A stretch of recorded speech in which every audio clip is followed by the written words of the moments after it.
எல்லாருக்கும் வணக்கம். உங்களுக்காக சொல்லிட்டு இருக்க என்னுடைய பெயர் இந்து. எல்லாரும் நல்ல உடல் நலத்துடனும் மனமகிழ்ச்சியுடனும் இருக்கணும். வாங்க, நாம இன்னைக்கு சிந்தனை பெட்டகத்துல புதுசா ஒரு கதை பார்க்கலாம். நாம இன்னிலிருந்து பார்க்க போற கதையினுடைய பெயர் நடுங்கும் நகரம். இந்த கதையில வரக்கூடிய பெயர், நிகழ்வு, கதாபாத்திரம் எல்லாமே முழுக்க முழுக்க கற்பனையானது. யாரையும் எதற்காகவும் குறிப்பிட்டு சொல்லப்பட்டது கிடையாது. நடுங்கும் நகரம் ஒரு பொழுதுபோக்குக்காக எழுதப்பட்ட கற்பனையான கதையாகும். அந்த மினி பஸ்ல இருந்து கீழே இறங்குறாங்க வனிதாவும் கீதாவும்.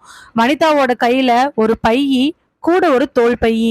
கீதாவோட கையில அதே மாதிரி ஒரு பையி, ஒரு தோல் பையி. அவ்வளவுதான் எடுத்துக்கிட்டு மெல்ல மெல்ல அந்த தெருவுல நடந்து வராங்க. தெருவை சுத்தி முத்தியும் பாக்குறாங்க. வழக்கம் போல பெரிய சிட்டியில ஒரு ஓரமா இருக்கக்கூடிய ஒரு ஊரு. கிராமமும் இல்லாம நகரமும் இல்லாம இருக்கக்கூடிய ஒரு இடம். ஆட்கள் நடமாட்டம் அப்பப்ப இருந்துச்சு. அவங்க எங்க பஸ் இறங்குனாங்களோ அங்கிருந்து சுத்தி இருக்கக்கூடிய எல்லா இடத்துலயுமே கொஞ்சம் கொஞ்சம் கடைகள் இருந்துச்சு. ஆனா அவங்க எந்த வீட்டை நோக்கி போறாங்களோ அதுக்கு பக்கத்துல ஆட்கள் நடமாட்டம் கம்மிதான்.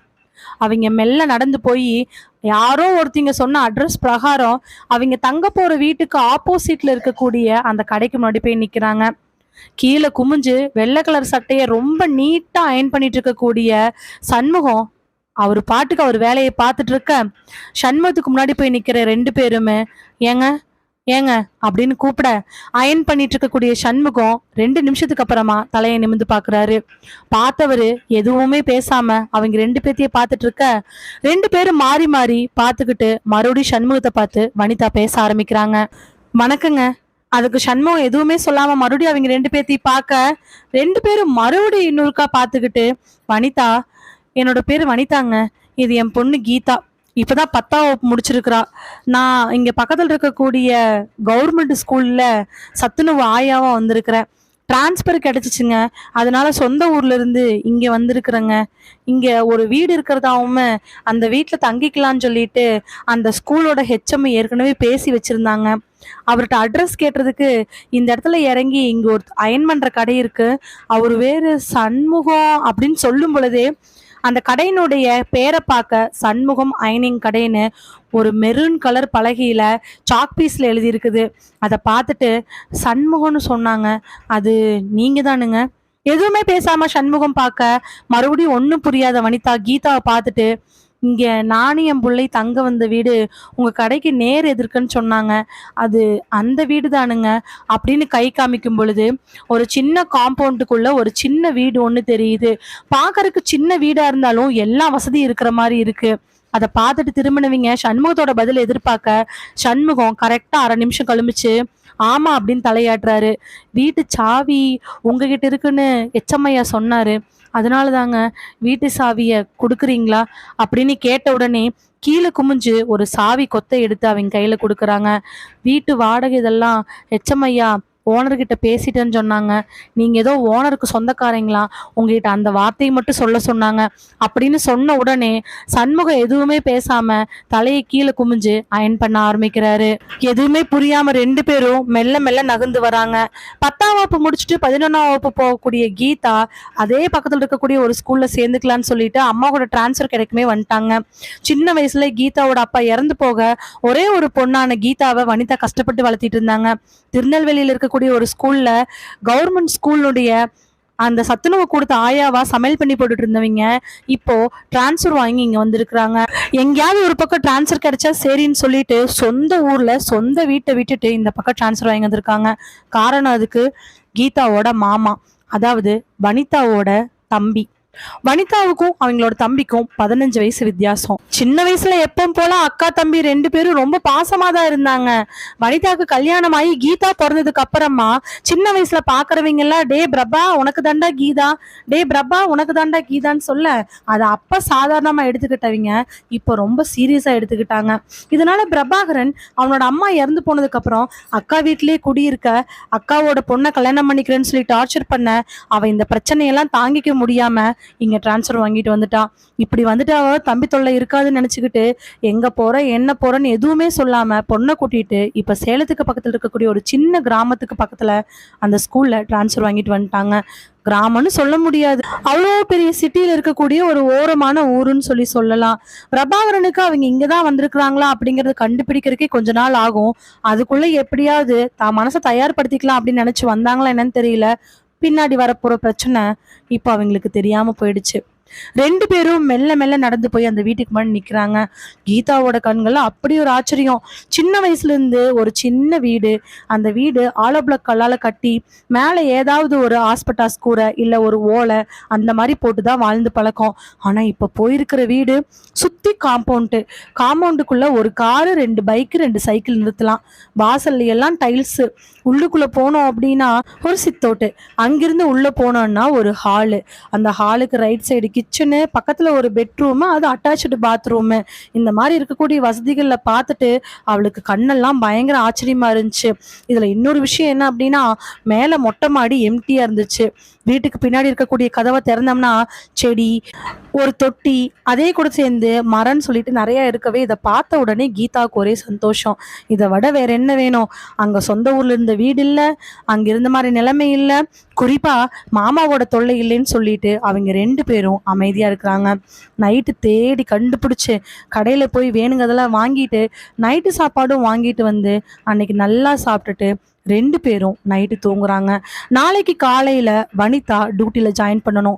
பொண்ணு கொண்டே ஸ்கூல்ல ஜாயின் பண்ண விட்டுட்டு வனிதா தன்னோட ஸ்கூலுக்கு டியூட்டிக்கு போறதுக்கான நேரத்துக்கு ஏற்ற மாதிரி கிளம்பணும்னு சொல்லிட்டு நைட்டு நேரமா படுத்து தூங்குறாங்க. அப்படியே மெல்ல மெல்ல அசந்து நல்ல தூக்கத்துக்கு போயிடுறாங்க. நல்லா நடு ராத்திரி அந்த பூச்சிகளோட சத்தம், மரங்களோட சத்தம், அங்கங்க குலைக்கக்கூடிய நாய்களோட சத்தம் இதுதான் கேட்டுட்டு இருக்குது. அப்ப திடீர்னு ஒரு யாருக்கும் புரியாத பாஷையில ஒரு குரல் கேக்குது. அந்த குரல் கூட சேர்ந்து நல்ல கண்ணீர்னு ஒரு சிரிப்பு சத்தம், அது கூட சேர்ந்து ஒரு விக்கல் சத்தம், இது எல்லாமே தொடர்ந்து கேட்டுட்டு இருக்க. இது கூட சேர்த்து செப்பல் சத்தம் ஒன்று டக்கு டக்குன்னு கேக்குது. கூடவே குச்சி ஒன்று டப்பு டப்புன்னு அடிக்கிற மாதிரி இருக்கு. கீதாவோட காதுகளில் கேட்கக்கூடிய இந்த சத்தங்கள் அவளோட மனசுக்குள்ள ஏதோ ஒரு கலக்கத்தை ஏற்படுத்த டக்குன்னு கண்ணை முழிச்சு பார்க்குறா. மணி அப்போ 11:45 இருக்குது. 11:45 மணிக்கு எதுக்கு இந்த சத்தம் கேட்குது? ஒருவேளை புதுசாக வந்திருக்கக்கூடிய இடத்தினுடைய அனுபவமாக இருக்கலாம். இது நாள் வரைக்கும் ஊருக்கு பக்கத்தில் கிராமத்தில் வேப்ப மரத்துக்கு கீழே கட்டில் போட்டு படுத்து விடிய விடிய சந்தோஷமாக தூங்குனவங்க இவ்வளோ பெரிய வீட்டுக்குள்ள ஆட்கள் நடமாட்டமே இல்லாத ஒரு ஊருக்குள்ளே தூங்குறதுனாலையோ புதுசாக ஒரு வீட்டுக்கு வந்து தூங்குறதுனாலே இந்த மாதிரி என்ன வந்திருக்குமோன்னு சொல்லிட்டு கீதா கண்ணை மூடி படுக்கிறா. மறுபடியும் ஆழ்ந்த தூக்கம். வந்த சலுப்பு, வேலை செஞ்ச சலுப்பு, சாப்பிட்ட சாப்பாடுன்னு அடிச்சு போட்ட மாதிரி தூங்குறலோட காதுல மறுபடியும் ஒரு குரல் கேக்குது. ராஜாவுக்கு பொண்ணு பாக்குறாங்க, பொண்ணெல்லாம் யாருன்னு ரெடியா இருக்கிறாங்க, நீங்க எல்லாரும் இங்க வந்தீங்கன்னா போட்டிக்கு தயாராகலாம், போட்டியில யாரு ஜெயிக்கிறீங்களோ அவங்க தான் இந்த நாட்டினுடைய ராணி, வாங்க வாங்க. ஏ கீதா வா, சீக்கிரமா வா அப்படின்னு சொன்ன உடனே கீதா தன்னையே அறியாம அந்த பெட்ல இருந்து அப்படியே எந்திரிக்கிறா. மெல்ல மெல்ல எந்திரிச்சு அந்த ஹாலுக்கு போறா. ஹாலுக்கு போய் நின்னவ தன்னையே அறியாம தன்னுடைய வலது கையை மேலே தூக்கி இடது கையை ஒரு மாதிரி வச்சுக்கிட்டு நின்றுட்டு இருக்கிறா. ராஜா பக்கத்துல வந்து கீதாவை பார்க்க, உனக்கு என்ன தெரியும் அப்படின்னு கேட்க, அதுக்கு அவ எனக்கு நல்லா நடனம் ஆட தெரியும் அப்படின்னு சொல்றா. எனக்கு அதெல்லாம் வேண்டாம், எனக்கு நல்லா பாட்டு பாடுற ஆள் தான் வேணும், உன்னால பாட்டு பாட முடியுமா அப்படின்னு கேட்க கீதா தான் வாயை விட்டு பாட்டு பாட ஆரம்பிக்கிறா. 2 நிமிஷம் பாட்டு பாடினதுக்கு அப்புறமா அந்த ராஜா கீதாவோட கண்ணத்துல ஓங்கி சப்புன்னு ஒரு அற விட கீதா வெறுக்குன்னு கீழே போய் விழுந்துடுறா. கீழே விழுந்தவ அப்படியே கண்ணை முழிச்சு பார்க்க கண்ணெல்லாம் பயங்கர அதிர்ச்சி பரவுது. பெட்ல அம்மா கூட படுத்தவ கனவுல நடந்த மாதிரி எப்படி ஹாலில் வந்து கிடக்குறேன். ஆனால் அப்போ நான் பார்த்தது ஒரு ராஜாவோட அரண்மனையில் இருக்கக்கூடிய ஒரு பெரிய ஹால். ஆனால் நான் இப்போ படுத்திருக்கிறது இப்போ நாம் குடியிருக்கக்கூடிய ஒரு பெரிய வீட்டினுடைய ஹால். அப்படி இருக்கும் பொழுது என் கனவுல நடக்கிறதுக்கு ஏற்ற மாதிரி நான் ஏன் நடந்துக்கணும்னு நினச்சிக்கிட்டு பதப்பதப்பில் அப்படியே உட்காந்துருக்குறான். வந்த அன்னைக்கு இப்படி ஒரு நிகழ்வு அவளுக்குள்ள போட்டு துவட்டி எடுக்குது.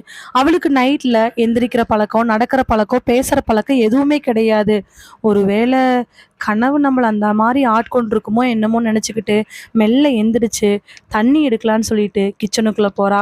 அங்கே எதுவுமே இல்லை, ஏற்கனவே வாங்கி வச்ச ஒரு 2 வாட்டர் பாட்டில் தண்ணி தான் இருக்குது. தண்ணியை வேகமாக குடிச்சுக்கிட்டு மெல்ல மெல்ல தன்னோட ரூமுக்குள்ளே போய் படுக்கிறா. படுத்தவளுக்கு அவள் அம்மா பக்கத்தில் இறுக்கமாக கையை பிடிச்சிட்டு தூங்குறான்னு தோணுது. அதே மாதிரி படுத்து தூங்குறா. தூங்கும் பொழுது மறுபடியும் ஆழ்ந்த உறக்கத்துக்கு போனவளுக்கு அதே மாதிரி ஒரு கனவு வருது. ஆனா இந்த முறை வந்தது ரொம்பவே நல்ல விதமான கனவு கிடையாது. யாரோ கீதா முன்னாடி கீழே படுத்திருக்க அவங்கள அந்த ராஜா நல்ல ஒரு சாட்டையால போட்டு பயங்கரமா அடி அடின்னு அடிக்கிறாரு. கீதா கையெடுத்து எப்படியாவது விட்டுரு, உன்னை காலில் விழுகிற விட்டுருன்னு சொல்லிட்டு கதறு கதறுன்னு கதறா. இந்த கதறல் எல்லாமே கேட்காம அந்த ராஜா அந்த சாட்டையால முன்னாடி இருக்கிறவங்கள போட்டு அடி அடின்னு அடிக்க அந்த துடிச்சிட்டு இருக்கக்கூடிய உயிர் அப்படியே கொஞ்சம் கொஞ்சமா ரத்த வெள்ளத்துல இறக்க ஆரம்பிக்குது. கீதா வெறுக்குன்னு முழிச்சு அம்மாவை பார்க்க, அம்மா அம்மா எந்திரிம்மா கூப்பிடவே அவங்க அம்மா 4வது சத்தத்துக்கு எந்திரிச்சு, என்ன கண்ணு என்னாச்சு? எனக்கு ரொம்ப பயமா இருக்குதும்மா. என்னன்னு சொல்லு. இல்லம்மா, எனக்கு ஒரே கனவு திரும்ப திரும்ப வந்துகிட்டே இருக்குதும்மா. ஐயோ, இது புது இடம் கண்ணு, அதனால உனக்கு திரும்ப திரும்ப வந்துகிட்டே இருக்கும். அதெல்லாம் ஒன்றும் கிடையாது, தூங்கு சரியா போயிடும். இல்லைன்னா பெட்டிக்குள்ள குலதெய்வத்தோட சாமி போட்டோ இருக்குது பாரு, அதை எடுத்து கொண்டாந்து தலைமேட்டில் வச்சுட்டு படு. வரும்போது சாமிகிட்ட இருந்து எடுத்து வந்து எலுமிச்சு பழம் கூட இருக்குது, எடுத்து கொண்டாந்து தலையில வச்சுட்டு தூங்கண்ணு. காலையில் எந்திரிச்சு போகணுமில்ல, உன்னை கொண்டு பள்ளிக்கூடம் சேர்த்திட்டு நானும் வேலைக்கு போய் சேரணுமில்ல அப்படின்னு சொல்லிட்டு அம்மா தூக்கத்தில் இருக்க அவளுக்கு என்ன பண்றதுன்னு தெரியல. எந்திரிச்சு உட்காந்துவ, அம்மா அம்மா என்னப்பா? அம்மா எனக்கு பயமா இருக்குதுமா. ஏதோ ஒரு ராஜா முதல்ல என்ன டான்ஸ் ஆட சொல்லி பாட்டு பாட சொன்னாங்கம்மா. அதுக்கப்புறம் அதே ஒரு ராஜா உன்னை அடையாம விட மாட்டேன்னு சொன்னாங்கம்மா. அதுக்கடுத்து அதே ஒரு ராஜா யாரோ என் கண்ணு முன்னாடி போட்டு சாட்டையால் அடிச்சு ஒரு ஆளை கொன்னுட்டாங்கம்மா. எனக்கு இதெல்லாம் நினைச்சு பார்க்கும்போது சாதாரணமா நடக்கிற மாதிரி தெரியலம்மா. நம்ம கம்முன்னு நம்ம ஊருக்கே போயிடலாமா. நம்ம மாமா தானே, நம்ம மாமாவோட தொல்லை எப்படியா சரி பண்ணிக்கலாமா. ஆனா எனக்கு என்னமோ, இங்க பாருடி, பல்லைகளை கழட்டி போடுவேன், வந்த அன்னைக்கு அப்படிதான் இருக்கும், ஒழுங்கா படுத்துங்கிற வழியை பாருடி அப்படின்னு அம்மா சொல்லிட்டு அவங்க பாட்டுக்கு படுத்து தூங்கவே இவ படுத்து கண்ணை முழிச்சு அந்த இடத்தையே சுத்தி முத்தி பார்த்துட்டு இருக்கிறா. கண்ணை முழிச்சு இருக்கிறவளுக்கும் வரக்கூடிய ஞாபகங்கள் எல்லாமே அந்த இடத்துல நடக்கக்கூடிய விஷயம், நம்மளை பாட்டு பாட சொன்ன விஷயம், யாரோ சாட்டையால போட்டு அடிச்சது மட்டும்தான் வந்துகிட்டே இருக்குதே தவிர வேற எதுவுமே ஞாபகத்துக்கு வர மாட்டேங்குது. அம்மாவை பார்க்க சுத்தி முத்தி பார்க்கன்னு எப்ப தூங்குனான்னு தெரியல. ஆனா நல்ல ஆழ்ந்த உறக்கத்துக்கு போயிடுறா. சல் சல்னு பயங்கரமான கொலுசு சத்தத்தோட யாரோ வேகமா குடுகுடுன்னு வீட்டை சுத்தி ஓடுற மாதிரி இருக்குது. கூடவே யாரோ சாட்டை வச்சுக்கிட்டு அந்த ஓடுற ஒன்றை அடிக்கிற மாதிரி இருக்கு. வேற ஒன்றும் இல்லை, மாடோ அல்லது குதிரையோ கொலுசு கட்டிக்கிட்டு சலங்கையோட அந்த வீட்டை சுத்தி ஓட மேலே உட்காந்துருக்கக்கூடிய ஒரு ஆள் அந்த குதிரையையோ அந்த மாட்டையோ நல்லா வேகமா அடிக்கிறாங்க. அடிக்கிற அடியில அது வேகமா ஓட ஆரம்பிக்குது. குதிரையினுடைய கடிவாளத்தை பிடிச்சி இழுக்க அது வேகமா ஓடுற மாதிரி இருக்குது. இப்படியே வீட்டை சுத்தி சுத்தி யாரோ ஒருத்தர் வந்துகிட்டே இருக்க வரக்கூடிய ஆள்ல இருந்து வார்த்தை, உன்னை நான் விடமாட்டேன், இந்த ஜென்மம் இல்லை எத்தனை ஜென்மம் எடுத்தாலும் நீ தான் எனக்கு, நல்லா ஞாபகம் வச்சுக்கோ. பருவம் அடைஞ்சு 2 வருஷம் ஆச்சு, 2 வருஷம் கூட நீ எனக்காக காத்துட்டு இருக்க மாட்டேன்னு வேற ஒருத்தனை கல்யாணம் பண்ணிட்டு போகணும்னு நினைச்சிட்டு இருக்கிறியா? உன்னை 2 வருஷமா நான் விட்டு வச்சதுக்கு காரணம் எனக்கு வேற வேலை இருந்தது, இனி நான் உன்னை விடுவேன்னு நினைக்கிறியா என்ன அப்படின்னு சொல்லிட்டே சுத்த. கண்ணை திறந்து பார்த்த கீதா எதுவுமே புரியாம மணியை பார்க்கறா. மணி அப்போ 5. அம்மா அப்பதான் எந்திரிச்சு கட்டல்ல உட்காந்துட்டு இருக்க. அம்மா கிட்ட சொல்லலாமா வேண்டாமான்னு ஒரு யோசனை. மறுபடியும் இதே கனவை சொன்னோம்னா அம்மா கண்டிப்பா ஏத்துக்க மாட்டாங்க. ஆனா ஏன் திரும்ப திரும்ப கனவு ஒரே மாதிரி ஒரே ஆள் கீதாவை விடமாட்டேன்னு சொல்லி வந்துகிட்டே இருக்கணும்? அதுக்கு காரணம் என்னவா இருக்கும்? ஒரு ராஜா கீதாவை ஏன் ஆட்சி கொள்ளணும்னு நினைக்கணும்? கீதாவை விடமாட்டேன்னு சொல்லணும். அப்போ கீதாவை விடமாட்டேன்னு சொல்லிட்டு முன்னாடி சாட்டை வச்சு யாரை அடிச்சிருக்கணும்? அந்த கொலுசு சத்தம் எல்லாமே அவளோட மனசுக்குள்ள பதவதப்பை ஏற்படுத்திக்கிட்டே தான் இருக்குது. அவள் அம்மா கிட்ட சொல்லவே வேண்டாம், சொன்னோம்னா தேவையில்லாத பிரச்சனை வரும், அம்மா நம்பவும் மாட்டாங்க அப்படின்னு நினச்சிக்கிட்டு இருக்கிற அதே நேரத்தில் கீதாவோட காதுகளில் நல்ல கூர்மையாக கேட்குற சத்தம், நல்ல ஜல் ஜல்னு ஓடக்கூடிய ஒரு குதிரையினுடைய காலடி சத்தம், கொலுசு சத்தத்தோட சேர்ந்து அந்த காலடி சத்தமும் கீதாவோட காதுகள்ல நல்லாவே கேக்குது. ஊதுகுழல்ல அடுப்பு எரிச்சிட்டு இருக்கக்கூடிய வனிதா, வனிதாக்கு பக்கத்துல வந்து உட்காந்துருக்கக்கூடிய கீதா, எம்மோ எவ்வளோ நேரம் இங்க இருக்கணும், வாமா வீட்டுக்கு போலாம். ஆமாண்டி, இன்னைக்குதான் முதல்ல வேலைக்கு டியூட்டிக்கு வந்திருக்கிறேன், பிள்ளைகளுக்கு சோறு கூட போடாம நான் போனேன்னு வச்சுக்கோ, இன்னைக்கே சீட்டை கிழிச்சு மறுபடியும் திருநெல்வேலிக்கு தாட்டி விட்டுருவாங்க. அங்க போய் வேணா உன் மாமக்காட பிரபாகரனை கட்டிக்கிட்டு சுத்திக்கிட்டு தெரியறியா? என்னம்மா பண்ணட்டும் நானு? நான் என்ன கண்ணு பண்ணட்டும்? உனக்கு திங்கக்கிழமை தான் ஸ்கூலுன்ட்டாங்க, நீயும் 2 நாளா என் கூட வந்துகிட்டு இருக்கிற, வீட்டுக்கு போனாலும் போக மாட்டேங்கிற, நான் என்ன பண்ணட்டும்? நீ வீட்டுக்கு போய் படுத்து என்ன ஆக போகுது? போய் படுக்கலாம்ல, போமா நான்லாம் தனியா இல்ல. எனக்கு ரொம்ப பயமா இருக்கு. பக்கத்துல எந்த வீடும் கிடையாது. நான் வேற வந்த அன்னைக்கு கண்ட கனவு இன்னும் எனக்கு அப்படியே நெஞ்சுக்குள்ள பயத்த கலப்புது. இங்க பாரு கண்ணு, இன்னைக்கு வெள்ளிக்கிழமையா வேற இருக்குது. ஏதோ ஹெச்எம், ஏஇஓலாம் வருவாங்க. அதனால இன்ஸ்பெக்ஷன் பண்ணுவாங்க. நீங்க இன்னைக்கு சாயங்காலம் 4:30 வரைக்கும் இருந்தாகணும்னு சொல்லிட்டாங்க. மா, டெய்லி மதியம் போயிருவோமல்ல, அப்புறம் என்ன இன்னைக்கு 4:30 மணி வரைக்கும்னு சொல்ற? அதுதான் ஏஇஓ வருவாராம்மா. அதனால சாயங்காலம் வரைக்கும் இப்படி உட்காந்துருக்க முடியாது. நீ வேணா வீட்டுக்கு போறதுனா போ. அம்மா கூட 2 நாளா இப்படிதான் வரா. அவளுக்கு ஸ்கூல் என்னமோ திங்கக்கிழமை தான். இதுக்கு என்ன பண்றதுன்னு தெரியாம முழிச்சிட்டு இருந்தவ சரி வீட்டுக்கே போயிடலான்னு முடிவெடுக்கிறா. அதுதான் வந்த அன்னைக்கு ஏதோ ஒரு கனவு வந்துச்சு. அது போட்டு படாத பாடு படுத்துச்சு. அம்மா சொன்ன மாதிரி வந்த சலுப்புல கூட இருக்கலாம். எதுக்காக நம்ம தேவையில்லாம போட்டு குழப்பிக்கிட்டு இருக்கணும்? நாம போய் கம்முன்னு வீட்டுல நிம்மதியா படுத்தூங்களான்னு சொல்லிட்டு அங்க செஞ்ச சாப்பாட்டையே கொஞ்சோண்டு கப்ல போட்டுக்கிட்டு வீட்டுக்கு வந்து சாப்பிட்டுட்டு பெட்ல படுத்தவளுக்கு அப்படி ஒரு தூக்கம். நல்லா தூங்கிட்டு இருக்கிறா. ஆழ்ந்த உறக்கத்துக்கு போயிடுறா கீதா. நல்லா அலங்கரிக்கப்பட்ட ஒரு அறை. ஒரு ஆள் மட்டும் இருக்கக்கூடிய அறை மாதிரி இல்லை. ஒரு ஊரே தங்குற மாதிரி ஒரு பெரிய அறை. அந்த அறையில நடுவுல போட்டிருக்கக்கூடிய பெட்டு. அதுல அப்படியே தங்கங்கள் வைரங்கள்னு கொம்பு வச்சிருக்கக்கூடிய மான்ல இருந்து, குயில்ல இருந்து, கொக்குல இருந்து, பறவையில இருந்து, காட்டுக்குள்ள குளத்துக்குள்ள இருக்கிற மாதிரியான ஒரு வடிவமைப்பில் இருக்கக்கூடிய படுக்கையினுடைய தலைமேடு. அந்த தலைமேட்டில் தண்ணி. அதுக்கு கீழே இருக்கக்கூடிய இடத்துல நல்லா பறஞ்சு விரிஞ்ச இலவ மஞ்சளை செஞ்சிருக்கக்கூடிய ஒரு மெத்தை. பார்க்கறக்கு அப்படியே கப்பல் மாதிரி இருக்கு. அதில் படுத்துட்டு இருக்கிறா கீதாஞ்சலி. கீதாஞ்சலி அதில் படுத்துட்டு இருக்க சுற்றி இருக்கக்கூடிய பெண்கள் எல்லாரும் கீதாஞ்சலி பக்கத்தில் போய் அவளை எழுப்ப அவள் எந்திரிச்சு வந்து நடக்கிற ஒவ்வொரு இடத்துக்கும் சிவப்பு கலரில் அப்படியே கம்பளி விரித்து கூட்டிகிட்டு போகிறாங்க. கீதாஞ்சலி நடு ஹாலுக்கு போனதுக்கு அப்புறமா முன்னாடி ஒரு ஆண் ராஜா நின்றுட்டுருக்கிறாரு. கீதாஞ்சலியை பார்த்த உடனே பாடு அப்படின்னு மட்டுமே சொல்ல கீதாஞ்சலி பாட ஆரம்பிக்கிறா. 2 கைகளையும் மேலே உயர்த்தி தன்னோட குரல்களை எல்லாம் சேர்த்தி அழகா பாட ஆரம்பிக்கிறா. பாட்டு பாடிட்டு இருக்கக்கூடிய 2வது நொடி திடீர்னு சாட்ட சத்தம் கேட்குது. சாட்ட சத்த பக்கம் திரும்பி பார்க்க கீதாஞ்சலிக்கு ரொம்ப நெருக்கமான யாரோ ஒருத்தர் சாட்டையில் அடி வாங்கிட்டு ராஜாவோட காலடியில் கிடக்குறாங்க. கீதாஞ்சலி பாட்டை நிறுத்திட்டு வேகமாக ஒடியார ராஜா கையில் வச்சிருக்கக்கூடிய குச்சி. அவருக்கு குச்சி இல்லாமல் நடக்க முடியாது. அந்த மாதிரி இருக்கக்கூடிய ஒரு குச்சியில் கீதாஞ்சலிக்கு ரொம்ப நெருக்கமானவங்க கீழே படுத்திருக்க அவங்கள அந்த குச்சியால் அடிக்கிறாரு. வழியில் துடிக்கிறாங்க. மறுபடியும் சாட்டை எடுத்து கீதாஞ்சலியை பார்த்து ஒரு அடி. அப்படியே நல்ல வலி. கீதாஞ்சலியோட இடது கையிலிருந்து அப்படியே அவளை சுற்றி வந்து அந்த அடி அவளுக்கு ரொம்ப பலமாக விழுந்துருது. பயங்கரமான சத்தத்தில் கத்துறா. வள்ளி உயிர் போக ஆரம்பிக்குது. ஆனால் கீதாஞ்சலிக்கு அதுக்கு மேலே அவளை சார்ந்தவங்க அடி வாங்குறாங்கன்னு இன்னும் வேதனையாக இருக்குது. பாடு கீதாஞ்சலி.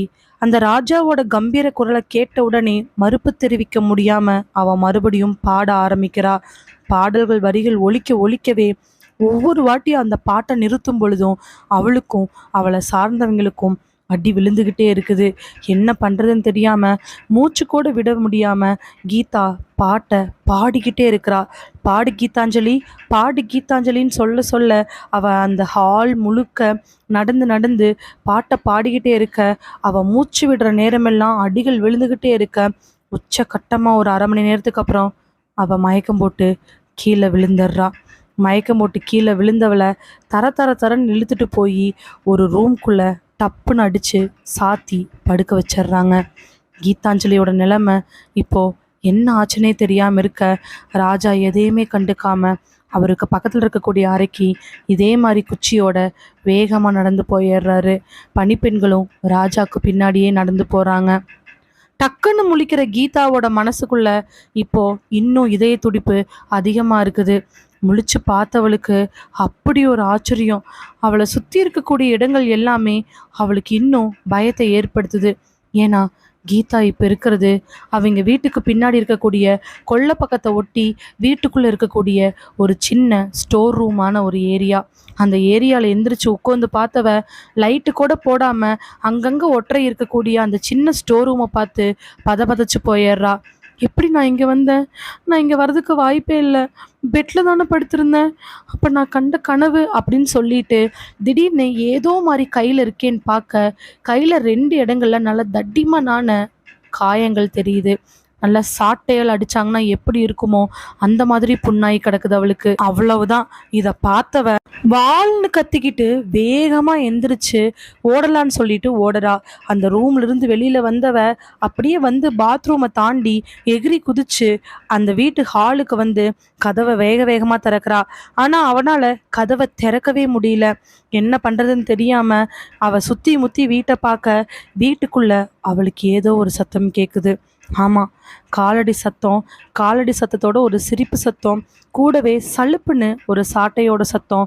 இது கேட்டு முடிச்ச உடனே ஒரு பயங்கரமான அமைதி. வாட்சை பார்க்குறா. கரெக்டாக மத்தியானம் ஒரு 3-4 மணி தான் இருக்குது. இப்படி கூட ஒரு நேரங்களில் கனவு வருமா, நம்ம கண்ணை முழிச்சிருக்கிறோமா இல்லை தூங்கிட்டு இருக்கிறோமா அப்படின்னு கூட தெரியாமல் இருக்கும் பொழுது ஒரு சலங்க சத்தம். குதிரை ஒன்று காலில் சலங்கை கட்டிக்கிட்டு வேகமாக கணச்சிக்கிட்டே ஓடிட்டு இருக்குது. இந்த சத்தமெல்லாம் அவளுக்கு நல்லாவே காதில் கேட்குது. என்ன பண்ணுறதுனே தெரியாமல் வேக வேகமாக கதவை திறக்க கதவு இன்னும் திறக்கவே இல்லை. இந்த சத்தங்கள் எல்லாம் 2 நிமிஷம் தொடர்ந்து அப்படியே இருக்க அடுத்த நிமிஷம் ஒரு அமைதி. அமைதிக்கு அப்புறமா அவ காதல கேட்ட குரல், கீதாஞ்சலி ஒரு பாட்டு பாடு. கீதாஞ்சலியோட முகமெல்லாம் அவளோட நெற்றியெல்லாம் வேர்த்து போய் மூச்சு மேலே கீழே அவளுக்கு பயங்கரமா இழுக்க ஆரம்பிக்குது. அவகிட்ட ஃபோனும் கிடையாது. அம்மா கிட்ட இருக்கக்கூடிய பட்டன் ஃபோன் மட்டும்தான். அதுவும் அம்மா இப்ப மாமா இது கூப்பிட்டு தொந்தரவு பண்ணுவாங்களோ என்னமோ அப்படிங்கிறதுக்காக அந்த சிம் கார்டையே மாற்றி வச்சிருக்குது. எனக்கு வேற அந்த நம்பர் தெரியவே தெரியாது. அப்படின்னாலும் எப்படி பண்ணுறதுன்னு நினச்சிட்டு இருக்கும் பொழுது வீட்டுக்குள்ளே இன்னும் வரக்கூடிய சத்தம் அவளை மறுபடியும் கதிகலங்க செய்யுது.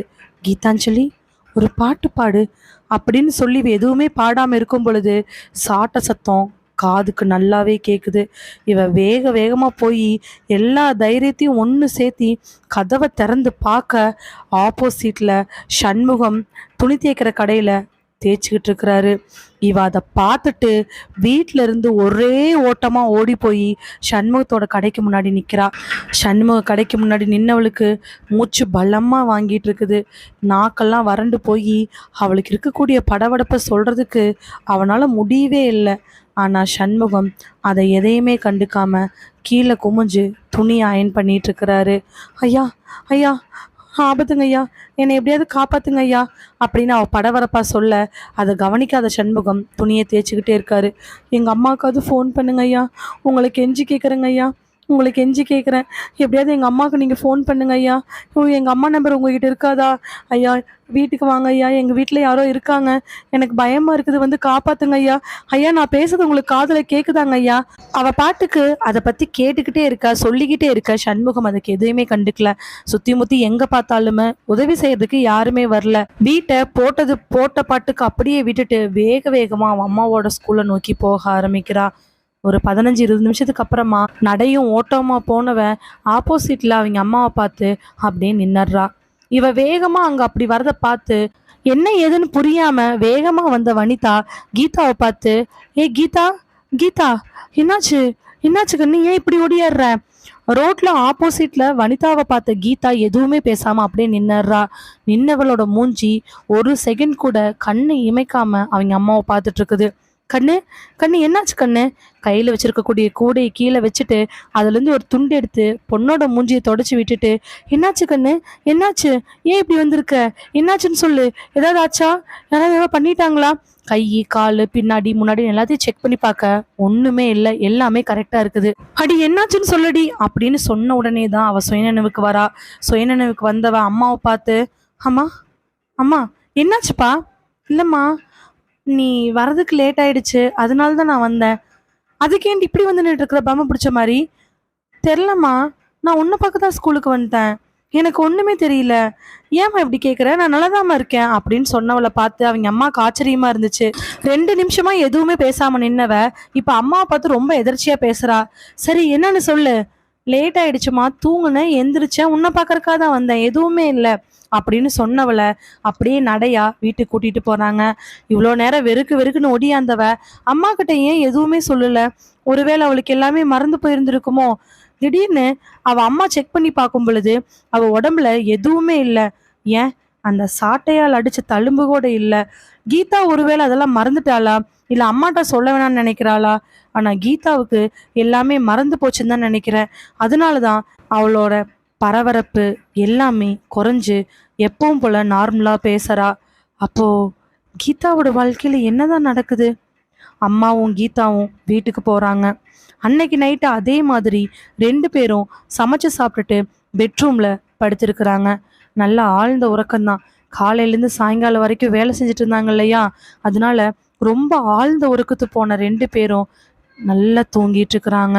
நடு ராத்திரி கரெக்டா அந்த வீட்டை சுத்தி ஒரு சத்தம் கேக்குது. காலடி சத்தம். கூடவே யாரோ குச்சி வச்சு நடக்கிற மாதிரி. திடீர்னு ஒரு சிரிப்பு சத்தம். ஒரு மாடு கொலுசு போட்டுக்கிட்டு வேகமா நடக்கிற மாதிரி சத்தம். சாட்டை வச்சு யாரோ அடிக்கிற மாதிரி ஒரு சத்தம். இதெல்லாமே தொடர்ந்து சின்ன குரல்ல இருந்து மெல்ல மெல்ல கொஞ்சம் வேகமா கேட்க ஆரம்பிக்குது. திடீர்னு சட்டுன்னு ஒரு சத்தம். சத்தம் கேட்ட உடனே வெறுக்குன்னு எந்திரிச்சு கோர்றாங்க வனிதா. வனிதா எந்திரிச்சு உட்கார்ந்த உடனே வனிதாவோட முகமெல்லாம் வேர்த்திருக்குது. வனிதாவுக்கு இப்போ ஒரு பரபரப்பு. யாரா இருக்கும்? ஏதோ ஒரு சத்தம் கேட்டுச்சு. கொலுசு சத்தம், மாடு சத்தம் இதெல்லாம் கேட்டுச்சு. யாரோ சாட்டையால் அடிச்சமா இருந்துச்சு.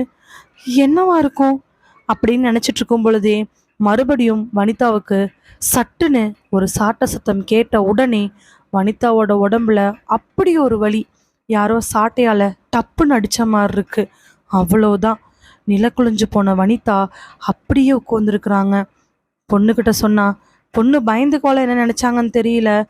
வனிதாவோட அந்த ஒரு விதமான உணர்வு அவங்கள பயத்தினோட உச்சக்கட்டத்துக்கு கொண்டு போகுது. அப்போ கீதாவை இவ்வளோ நாள் டார்ச்சர் பண்ணிட்டு இருந்த அந்த கனவு வனிதாவுக்கும் வந்திருக்கு. இதெல்லாம் யாரு எதுக்காக பண்ணணும்? முகமெல்லாம் வேர்த்து போன வனிதா அந்த வலியோடையே மணியை பார்க்குறாங்க. மணி 11:45 இருக்கு.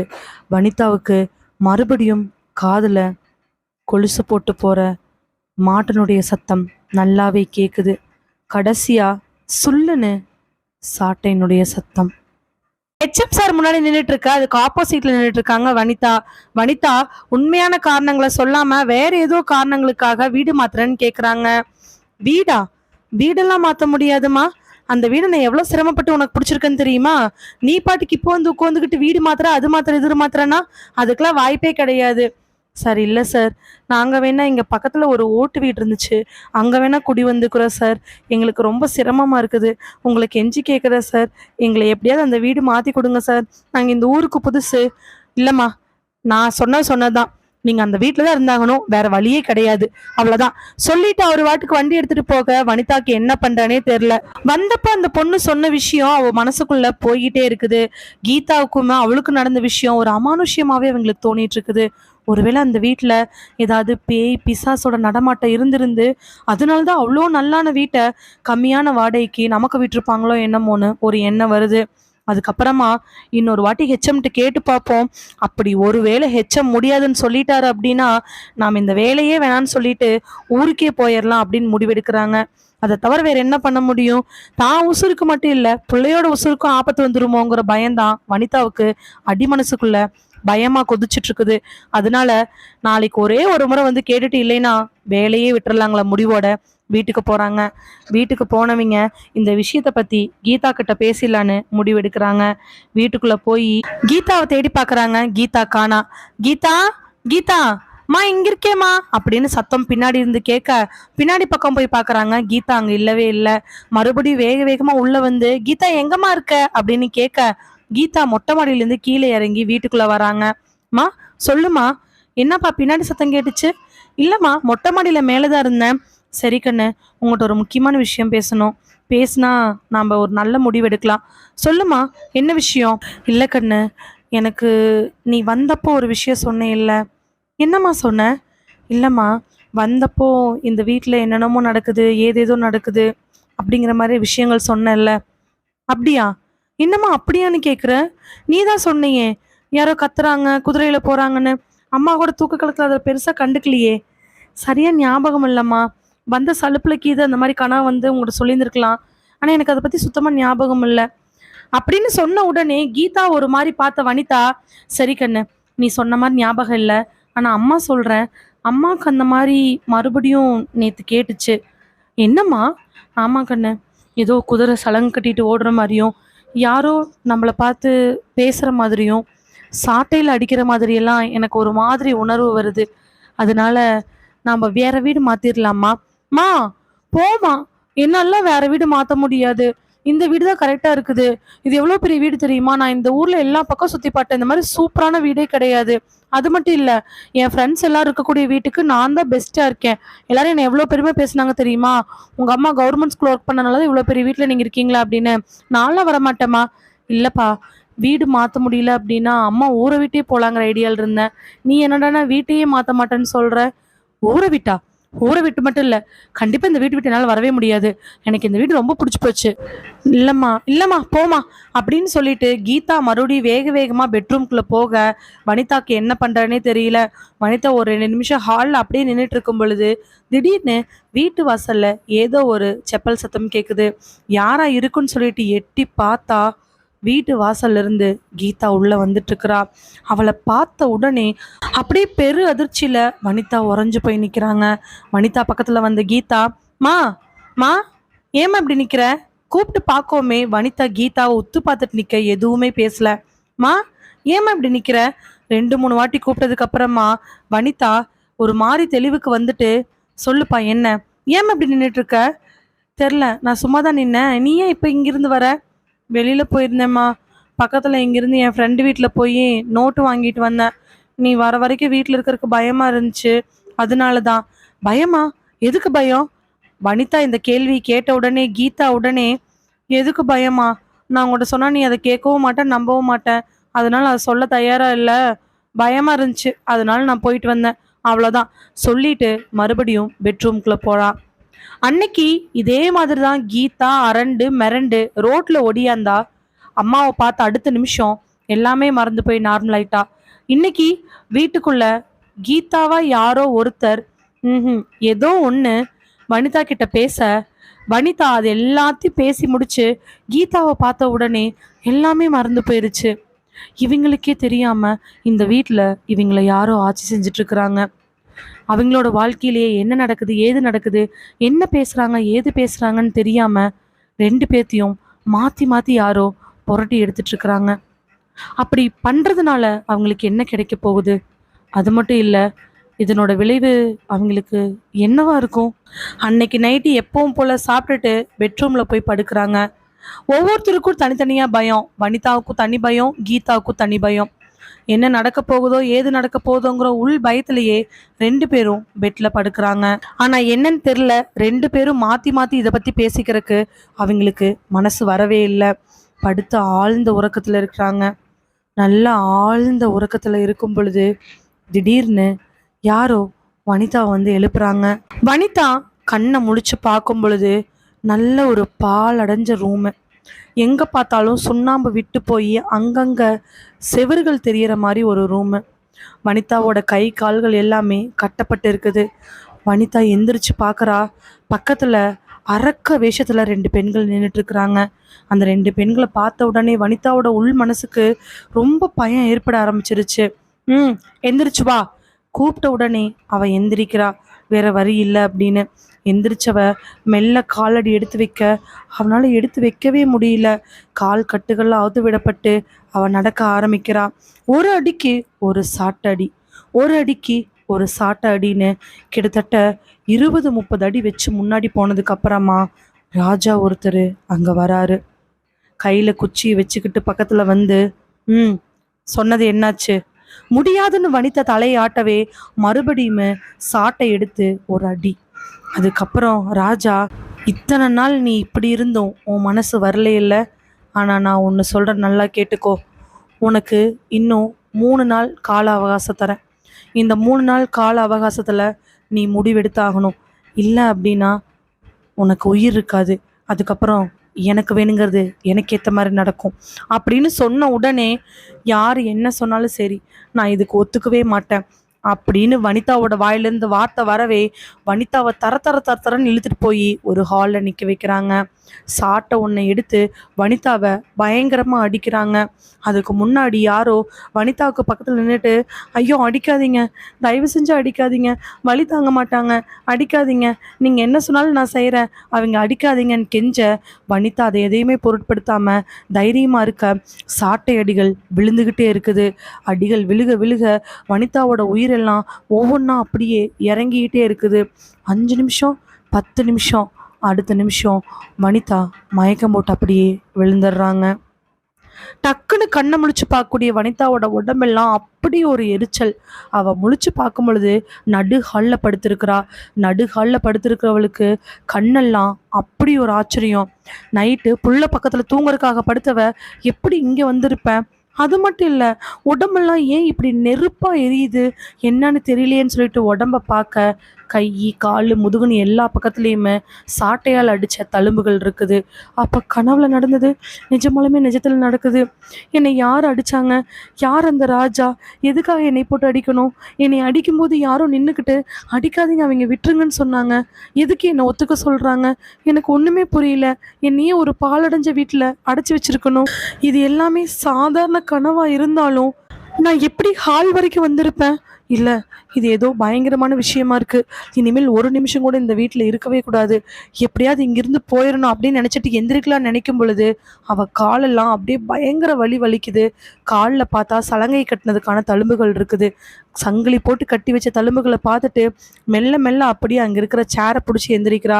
வேகமாக எந்திரிச்சவ கொஞ்சம் கொஞ்சமாக நகர்ந்து ரூமுக்குள்ளே போய் பார்க்க அவள் பொண்ணு கையை மேலே தூக்கிட்டு கால்கள் ரெண்டே ஒரு மாதிரி விரிச்சுக்கிட்டு மூஞ்சியெல்லாம் ஒரு மாதிரி போய் கட்டலேருந்து ஓரளவுக்கு மேலே பறந்துக்கிட்டு இருக்கிறா. பார்த்தவளுக்கு உசுரே நின்று போயிடுச்சு. இதுக்கு மேலே என்ன பண்ணுறதுன்னு தெரியாமல் ஒன்று சேர வேகமாக ஓடி போய் கீதா அப்படின்னு சொல்லி தட்ட கீதா பெட்லேருந்து அப்படியே தொப்புன்னு கீழே விழுந்துடுறா. கீழே விழுந்த அடுத்த நிமிஷம் கீதா சுயநினைவுக்கு வர கீதாவை பார்த்த அடுத்த நிமிஷம் வனிதாவோட உடம்பில் இருக்கக்கூடிய எந்த விஷயங்களும் இல்லவே இல்லை. எல்லாமே மறைஞ்சு போயிடுது. கீதா எந்திரி எந்திரி, என்னாச்சுமா? நீ அன்னைக்கு சொன்னீல அதெல்லாம் உண்மைதான். அம்மா நம்புறியா நீ? ஆமாம் நான் நம்புறேன், எனக்கும் நடந்துருச்சு. இங்கே இனிமேல் ஒரு நிமிஷம் இருக்க வேண்டாம், நம்ம கிளம்பிடலாவா அப்படின்னு சொல்லிட்டு ரொம்ப முக்கியமான பொருட்களை மட்டுமே எடுத்துக்கிட்டு வேகமாக கிளம்புறாங்க. தேவையான பொருட்கள் எல்லாமே ஒரே ஒரு பையில் அடங்கிடவே அந்த பையை தூக்கிக்கிட்டு 2 பேரும் ஹாலுக்கு வர டப்புன்னு யாரோ அந்த பையை பிடுங்கி தூக்கி எறிகிற மாதிரி இருக்கு. பை பறந்து போய் கிச்சனுக்கு முன்னாடி விழுக 2 பேர்த்தோட கண்கள்லையுமே அப்படி ஒரு ஆச்சரியம். யாரா இருக்கும் என்ன இருக்குன்னு தெரியலன்னு நினச்சிக்கிட்டு பொண்ணை இழுத்துக்கிட்டு கதவு கிட்ட வட கதவை திறக்கவே முடியல. கதவை எவ்வளோ தூரம் திறந்து பார்த்தோம், திறக்கவே முடியல. அம்மா எனக்கு பயமாக இருக்குமா, இதுக்கெல்லாம் என்னம்மா காரணமாக இருக்கும்? ஏதோ காரணம் இருக்காது, நீ கம்முனு வா. இங்கே ஏதாவது ஆவி பேய் பிசாசுன்னு இருக்குமாம்மா? ஐயோ அதெல்லாம் எதுவும் யோசிக்க வேண்டாம், வா நம்ம போகலாம் அப்படின்னு சொல்லிட்டு பொண்ணை வேகமாக கூட்டிகிட்டு வர டப்புன்னு 2 பேரும் நிற்கிறாங்க. காரணம், அவங்க 2 பேர்த்தோட காதுகளையும் கேட்கக்கூடிய சலங்கை சத்தம். சலங்கையை கட்டிக்கிட்டு ஒரு மாடு, ஒரு குதிரை, கூடவே ராஜா ஒருத்தர் நடந்து வராரு. கொச்சி சத்தம் கேட்குது. இது எல்லாமே மாறி மாறி நடந்துக்கிட்டே இருக்குது. சத்த நேரத்துக்கு நேரம் அதிகமாயிட்டே போயிட்டு இருக்குது. 2 பேர்த்தோட மனசுக்குள்ளேயும் பரபரப்பு. கீதா அம்மா வனிதாவோட கைகளை இறுக்கமாக பிடிச்சிக்க அந்த வீடே ஒரு மாதிரி வாசத்தில் பரவ ஆரம்பிக்குது. யாரோ ஒருத்தர் அந்த வீட்டை நோக்கி வந்துக்கிட்டு இருக்கிறாங்க. திடீர்னு பார்த்தா கொல்லை பக்கத்தில் கதவு ஆடுற சத்தம். கதவு ஆடுற சத்தத்துக்கு அப்புறமா 2 பேரும் அந்த சத்தங்களை கூர்ந்து கவனிக்க ஆரம்பிக்கிறாங்க. இப்போ அந்த சலங்கை சத்தம், மாட்டு சத்தம் எல்லாமே நின்று போய் யாரோ ஒரே ஒரு ஆள் நடந்து வர சத்தம், கூட குச்சியை வச்சுக்கிட்டு நடந்து வர சத்தம் கேட்குது. இல்லைம்மா, இதுக்கு மேலே நம்ம இங்கே இருக்கக்கூடாது, வாமா நம்ம போயிடலாம் அப்படின்னு சொல்லிட்டு வனிதா பொண்ணு கீதாவை கையை பிடிச்சி இழுத்து கதவை திறக்கலாம் அப்படிங்கும் பொழுது சட்டுன்னு வனிதா மேலே சொல்லுன்னு விழக்கூடிய அடி. சாட்ட சத்தத்தோட அடி விழுகவே 2 பேரும் திரும்பி பார்க்க அங்கே அதிகமான வெளிச்சத்தில் இல்லைனாலும் கொஞ்சம் மங்களா கருப்பாக ஒரு உருவம் கையில் சாட்டையை வச்சுட்டு நிற்கிது. தலையில் கிரீடம், காலில் வந்து ராஜா செருப்பு, கையில் அங்கங்கே ராஜாக்களுக்கான எல்லா அடையாளங்களோட ரொம்ப மெல்லிய கருப்பு உருவத்தில் ஒன்று உருவம் சாட்டையை வச்சுக்கிட்டு 2 பேர்த்தையும் பார்த்து சிரிக்க 2 பேர்த்துக்கும் உசுரே போயிருச்சு.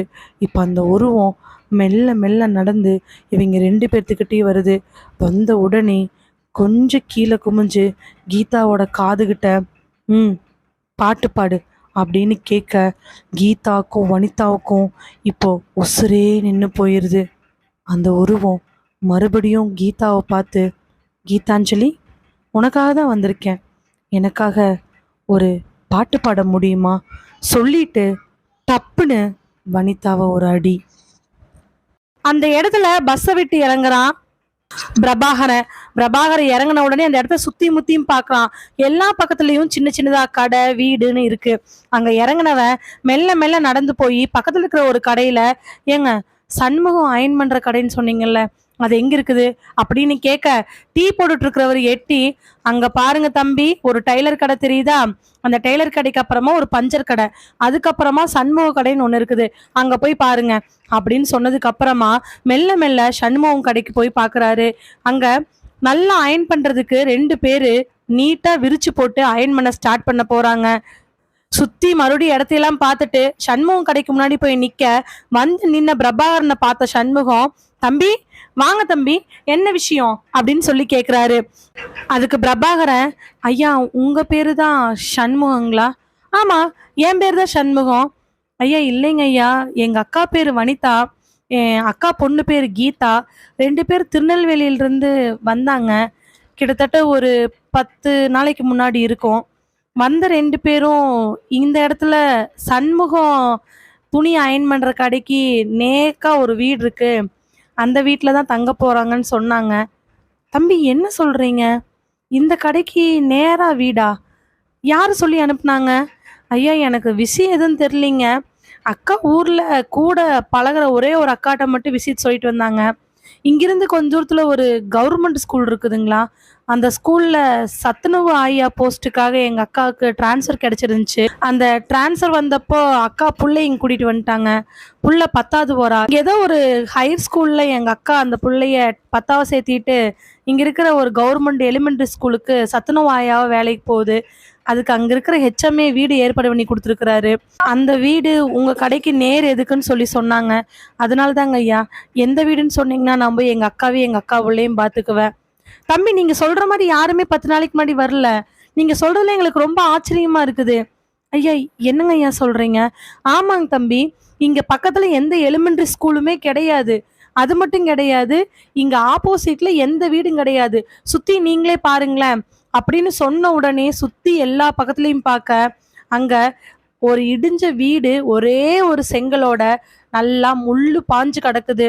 அதை பார்த்துட்டு திரும்பின உடனே, ஐயா இல்லைங்க ஐயா, எங்க பக்கத்து வீட்டுல. தம்பி நீங்க ஏதோ தப்பான நியூஸ் கேட்டு வந்திருக்கிறீங்க, இது நிஜமாலுமே அப்படி இல்லைங்க. கடையை நல்லா உத்து பார்க்க பளிச்சுன்னு கொட்டை எழுத்துல சண்முகம் அயனிங் ஷாப்னு ஒரு போர்டு ப்ளூ கலர்ல வெள்ளை கலர் பெயிண்ட்ல எழுதி இருக்குது. கடையெல்லாம் நிறைய டெக்னாலஜியோட அயன் பண்றவங்களாம் 2-3 பேர் உள்ள அயன் பண்ணிட்டு இருக்க, பாட்டெல்லாம் போட்டுக்கிட்டு பயங்கரமா இருக்குது. இதை பார்த்த பிரபாகரனுக்கு ஒண்ணுமே புரியல. ஊர்ல இருந்து வனிதாவும் கீதாவும் இங்க வந்தாங்க, ஆனா இப்ப இவர் இல்லைன்னு சொல்றாரு. அந்த அக்காட்ட சொல்லிட்டு வந்த மாதிரி சண்முகம் அயனிங் கடைக்கு ஆப்போசிட்ல இருக்கக்கூடிய வீடு அப்படின்னா பால் அடைஞ்ச ஒரே ஒரு செவரு முள்ளெல்லாம் பாஞ்சு கிடக்குது.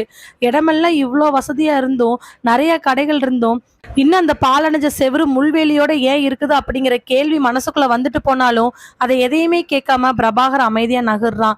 அங்கிருந்து கொஞ்ச தூரம் போனோம்னா எலிமெண்டரி ஸ்கூல் வந்துடும், அங்க போய் கேட்டுக்கலான்னு சொல்லிட்டு பிரபாகரம் போனதுக்கு அப்புறமா உள்ள இருந்து டீயை ஆத்திக்கிட்டு சண்முகத்தினோட மனைவி பார்வதி பக்கத்துல வந்து நிக்கிறாங்க. என்னங்க யாராவது அந்த மாதிரி கேட்டாங்களா? இல்லப்பா, அப்படிலாம் யாரும் வந்து கேட்கவே இல்லை. இது என்னங்க அதிகலமா இருக்குது, வருஷத்துக்கு ஒருக்கா யாராவது ஒருத்தர் வந்து இப்படி கேட்டுக்கிட்டே இருக்கிறாங்க, என்னதான் இது? அதுதான் எனக்கும் தெரியல.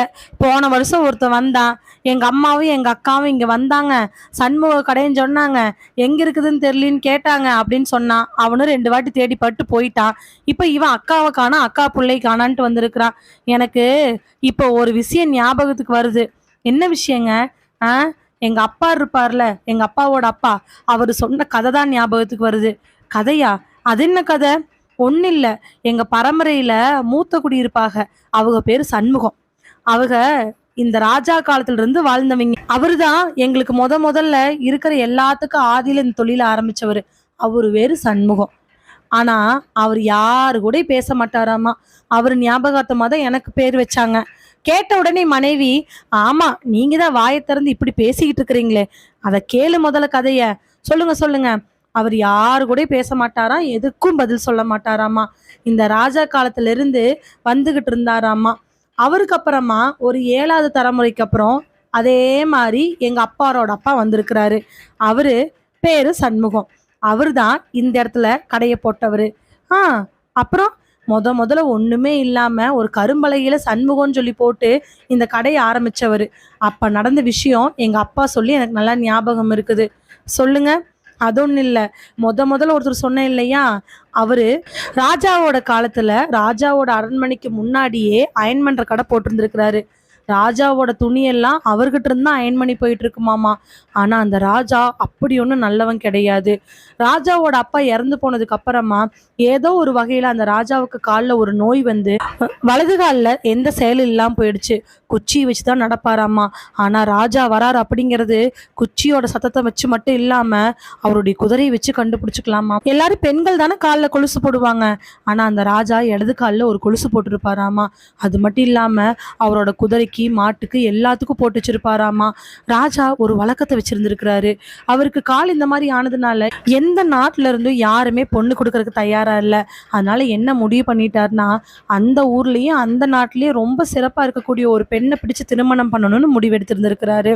அப்படி அவர் பார்த்ததுதான், யாரு ரொம்ப அழகா பாட்டு பாடுறாங்களோ அந்த பெண்ணை பிடிச்சுதான் தான் திருமணம் பண்ணிக்கணும்னு நினைச்சிட்டு இருக்க ஊர் முழுக்க இருக்கிற வயசு பொண்ணுங்க எல்லாத்தையுமே அவர் தன்னோட வீட்டுக்கு கூட்டிட்டு வந்து 1 வாரம் 10 நாள்னு வச்சு பெண்களை அந்த அரண்மனையினுடைய அந்த ஹாலில் நிற்க வச்சு பாட்டு பாட சொல்லுவாராமா.